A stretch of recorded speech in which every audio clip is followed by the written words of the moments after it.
it's Sarah. Now we're going to go over some of the features of the RTC-1000 or the 12-key controller. This one's kind of our go-to, middle-of-the-road, old, reliable kiln controller. So let's go ahead and take a look at that. So we're going to start with turning on our control board. It's going to take you to the idle screen. So it'll give you idle. So from here, in order to program your controller, you've got several features. You've got features that can be used during the programming of the controller, or during the firing of the controller. You've got add time, so when you need to add time, if you're on a hold and you need 10 more minutes on it, you can add time during the firing. The delay allows you to delay the kiln from firing before it gets started. You can set it to start firing in 2 hours if you want to. Your ramp hold, this is just a method to get into what we're going to use in just a moment. Your present status. During the firing, you can press this button and it'll tell you which segment you're in and what the temperatures are and what it's doing. Program review allows you to review the program that you've programmed before you start firing, just to make sure that you didn't hit the wrong buttons. The alarm allows you to set a temperature alarm. Now the alarm is just that, a temperature alarm. Some people set it to 0 and they think that 0 is an alarm because that's turned off, so it's 0. It's not. That is actually a temperature alarm and sets it to set off at 0 degrees Fahrenheit. So we're going to go over that when we program it as well.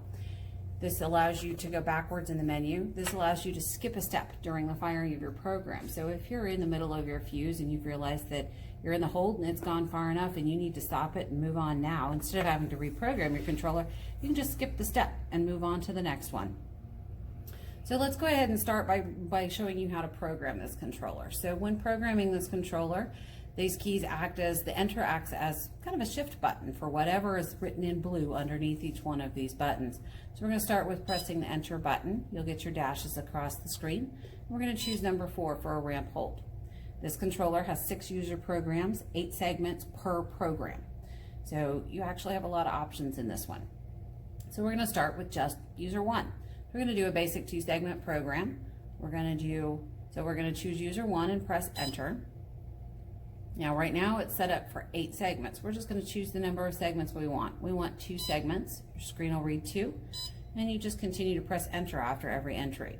RA1 is your ramp for your first segment, so your degrees per Fahrenheit per hour. Let's go pretty aggressive. We're going to say that this is as fast as possible. Some of your controller or some of your programs will say AFAP, as fast as possible. So for this one, that is 9999. So doing that, you tell the controller 9,999 degrees an hour. Well, that's not really going to happen, but it tells it to go as fast as it can. And then you'll press enter. So the next one is your degrees Fahrenheit for the first segment, your target temperature. So let's say that we're going to target 1,450 degrees for our first target temperature. Enter. The first hold is going to be how long you want to hold it for the first segment. So the hours are to the left of the decimal, minutes are to the right, and the numbers are literal, not fractional. So let's say that we want to hold this for 15 minutes at its peak temperature. So the screen will read 0.15, meaning 15 minutes. We press enter. Then we go into our second ramp. Now let's say that we need to go down to a kneel, but we want to control it a little bit. So let's go at 450 degrees an hour. And let's say that we're doing COE 96, so let's choose 960 degrees for our target anneal temperature. And we're going to hold it for 1 hour and 4 minutes. So your screen reads 1 hour and 4 minutes. Now here's where we talked about that alarm. Most people see that 9999 and think, oh, no, I need to set it to 0. Well, setting it to 0 automatically sets it to start beeping at you as soon as you turn on the kiln, because your ambient temperature is greater than 0 degrees Fahrenheit.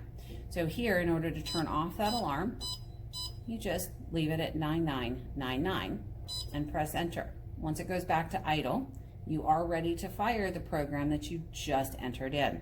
If you want to make sure that you have the right program in there, you can press your review program. So enter, and then the number 6, and it'll start scrolling through the screen and showing you the program that you've put in there to fire. This is what will fire as soon as you hit the start button. So we're going to let it scroll through here for just a second. And it tells you everything you put in there. It tells you your error codes are on, how many firings have been done. You can actually, in this controller, and their book explains it, you can put in a cost per firing. You can use your cost per kilowatt hour from your power bill and enter that into a program into this controller, and it can estimate your cost per firing.